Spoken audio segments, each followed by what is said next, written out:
البی راولپنڈی سے پیر بہن کا سوال ہے، وہ پوچھ رہی ہے غصے کو روکنے کے لیے کوئی وظیفہ بتا دے۔ غصے کو روکنے کے لیے وظیفہ کوئی نہیں ہے۔ البی انہی کا ایک اور سوال بھی ہے کہ بابا حضور سے محبت کیوں عطا ہوئی جبکہ کبھی نہ دیکھا نہ ملے۔ البی یہ سوال ہے کہ غصے اور جھگڑالو لوگوں میں کیسے گزارا کریں ہم یہ اپنا۔ کس کا سوال ہے؟ علی بھائی یہ موسیٰ سندھو صاحب ہے، ان کا سوال ہے یہ، غصے اور جھگڑالو لوگوں میں کیسے گزارا کریں۔ ٹھیک ہے۔ کہ جن سے مل کر زندگی سے پیار ہو جائے وہ لوگ، واہ واہ، جن سے مل کر زندگی سے پیار ہو جائے وہ لوگ آپ کو شاید جی نہ ملے ہوں، ہاں جی، پر ایسے بھی ہیں۔ پر ایسے بھی ہوتے ہیں۔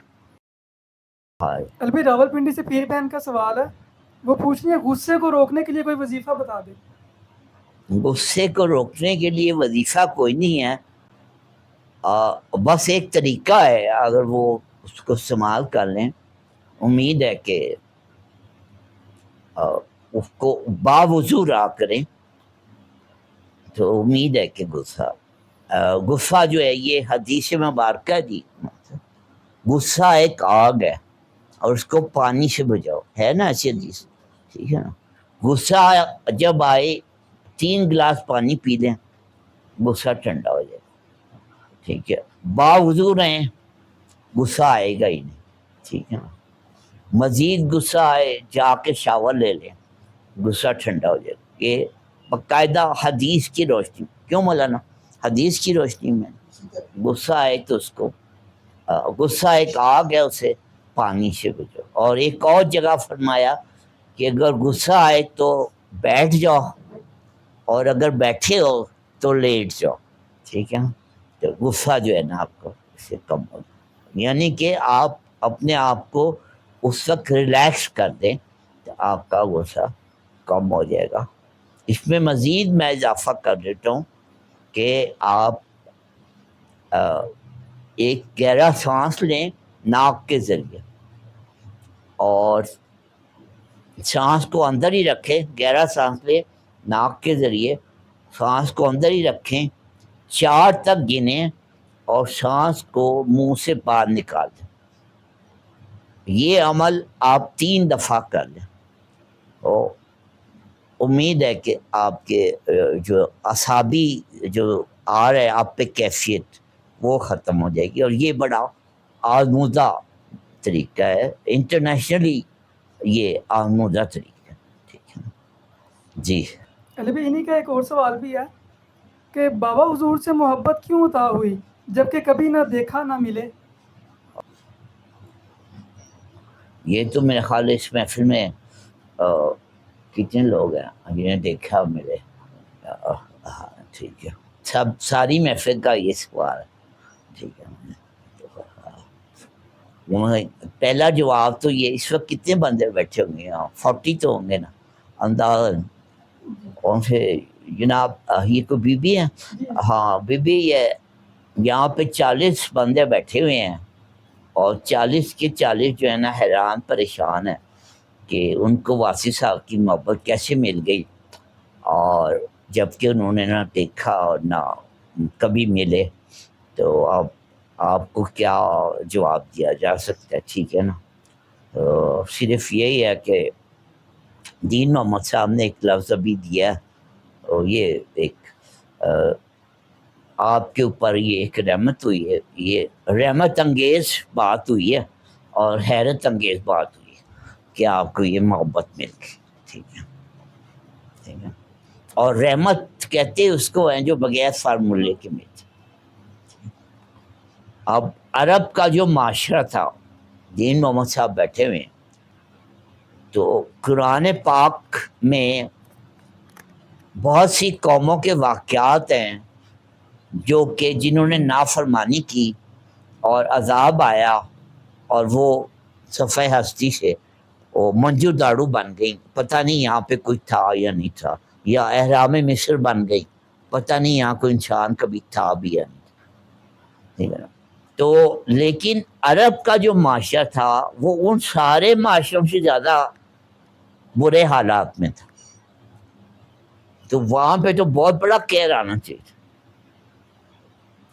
لیکن یہاں سے ہی پتہ چلا کہ رحمت کہتے ہی اس کو ہیں جو فارمولے کے بغیر آ جائے،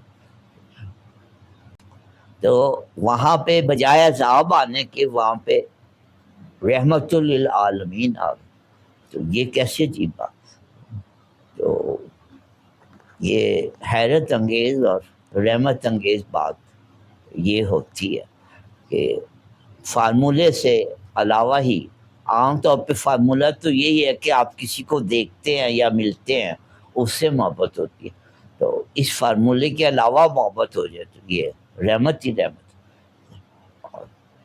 جی علی بھائی یہ سوال ہے کہ غصے اور جھگڑالو لوگوں میں کیسے گزارا کریں ہم یہ اپنا؟ کس کا سوال ہے؟ علی بھائی یہ موسیٰ سندھو صاحب ہے، ان کا سوال ہے یہ، غصے اور جھگڑالو لوگوں میں کیسے گزارا کریں؟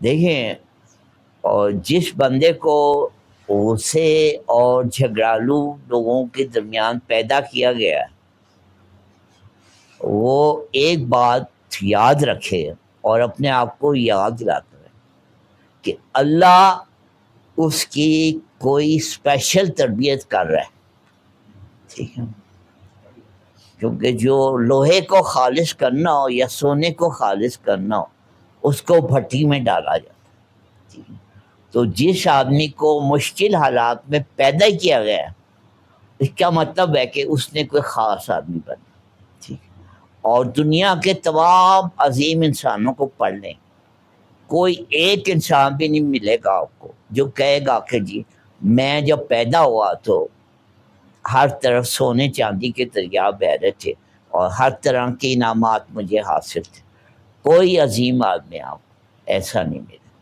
سارے عظیم آدمی وہ ہیں جن کو قدرت نے ٹھوک بجا کے عظیم بنایا، ٹھیک ہے نا، ٹھوک بجائے بغیر کوئی بندہ عظیم نہیں بنتا، ٹھیک ہے نا، یہ جواب ہے، تو اس میں آپ گزارا کریں، اس کو اللہ کا انعام سمجھیں اور اپنی ٹریننگ سمجھیں، ٹھیک ہے۔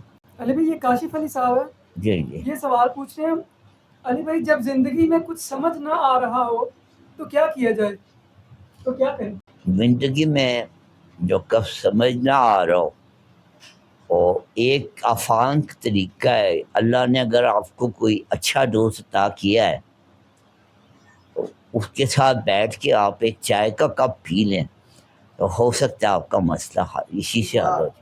بہت سارے مسئلے جو ہیں وہ مجھے اسے پھر چائے کا وقفہ بھی کر لیتے ہیں تو وہ ساتھ ساتھ گفتگو بھی چلتی رہے گی کیونکہ وقت کم ہے، بہت سے مسئلے ہیں اچھے دوست کے ساتھ چائے کا ایک کپ پینے سے دور ہو جاتے، ٹھیک ہے، باقی یہ ہے کہ آپ اچھی صحبت میں رہیں، اچھی کمپنی میں رہیں، انعام یافتہ لوگوں کے ساتھ رہیں، اور آپ کو انشاءاللہ جو ہے نا یہ اچھی سنگت میں رہیں، اچھی صحبت میں رہیں، نیک لوگوں کے ساتھ رہیں، تو صحبت کا مجھے ایک دنیا کا اس وقت امیر ترین آدمی ہے، اس نے صحبت کے فیض پہ ایسی بات کی ہے، میں نے صحبت کے فیض پہ مولانا بڑے بڑے درویشوں کے قول سنے ہیں، لیکن اس کا قول سن کے تو میں وہ حیرت انگیز بات ہو گئی، کہتا ہے کہ جی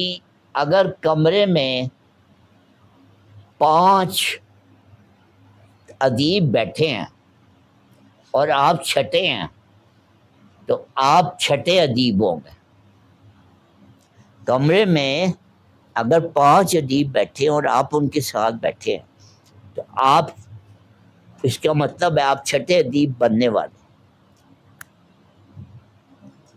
اگر کمرے میں 5 مسخرے بیٹھے ہوئے ہیں آپ ان کے ساتھ بیٹھے ہوئے ہیں تو اس کا مطلب ہے ان قریب آپ چھٹے مسخرے بننے والے۔ پھر وہ کہتا ہے کہ کمرے میں اصل بات، چونکہ وہ دنیا کا دولت مند ترین آدمی ہے، کہتا ہے اگر کمرے میں 5 امیر آدمی بیٹھے ہوئے ہیں اور آپ ان کے ساتھ بیٹھے ہوئے ہیں آپ ان قریب چھٹے امیر آدمی بنے گا۔ اور صحبت کے اثر کے اوپر اس سے زیادہ اثر انگیز بات میں نے نہیں پڑھی اپنی سے. ٹھیک ہے. تو آپ کہہ رہے ہیں کہ زندگی کی سمجھ نہیں آئے, تو زندگی کی جن لوگوں کو آپ سمجھتے ہیں سمجھ آئی ہے, ان کے قریب رہے ہیں. 5 ایسے بندے ڈھونڈے ہیں جن کو زندگی کی سمجھ آ گئی ہو, آپ چھٹے وہ بن جائیں گے جن کو زندگی کی سمجھ آ گئی. ٹھیک ہے. 5 سیاستدانوں کے ساتھ بیٹھ جائے, تھوڑے دن بعد آپ چھٹے سیاستدان ہو. ٹھیک ہے. تو 5 لطیفے سنانے والوں کے ساتھ بیٹھ جائیں, چھٹے دن آپ کو ساری دنیا کے سے بڑے لطیفے باز آپ ہو جائیں. ٹھیک ہے. یہ صحبت کا یہ کمال ہے. ٹھیک ہے نا.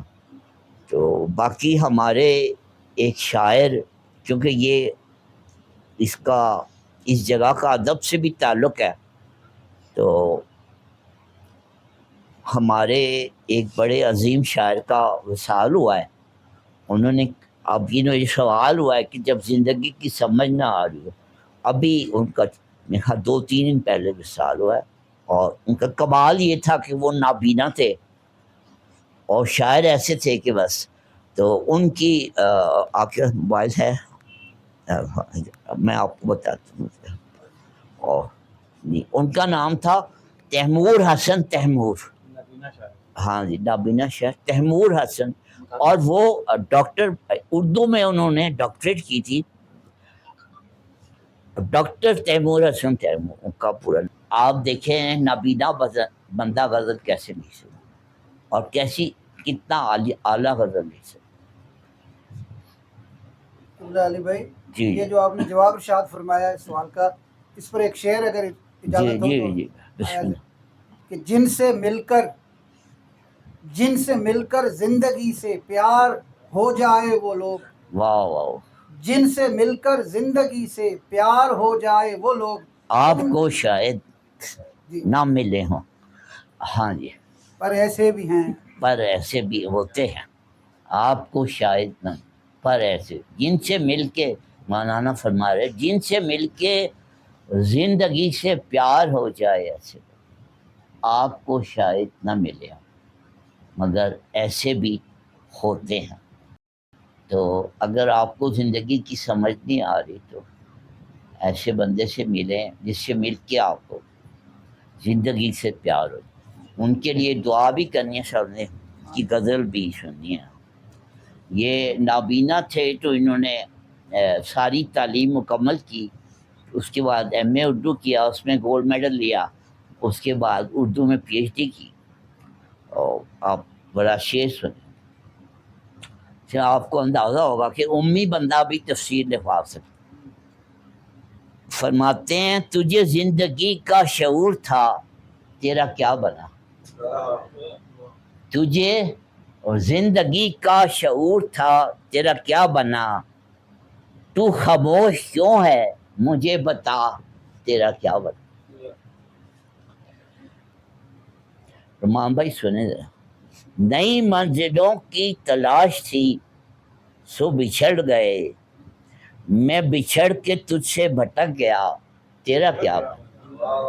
نئی منزلوں کی تلاش تھی سب بچھڑ گئے, میں بچھڑ کے تجھ سے بھٹک گیا تیرا کیا بنا.